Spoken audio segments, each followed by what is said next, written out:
The World Health Organization has warned against 3 Indian cough syrups, Coldriff, Respifresh TR and Relife, after several child deaths were reported in India last month.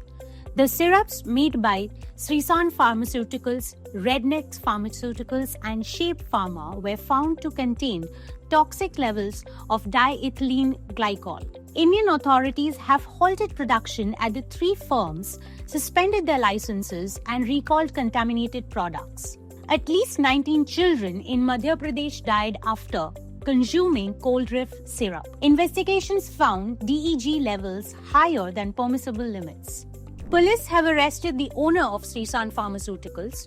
2 senior drug investigators have also had their licenses revoked for negligence. The World Health Organization said there's no sign of illegal exports but urged vigilance over oral liquid drugs from the 3 firms made since December 2024. India has faced similar incidents before. Toxic cough syrups from local manufacturers were linked to child deaths in the Gambia and Uzbekistan in recent years.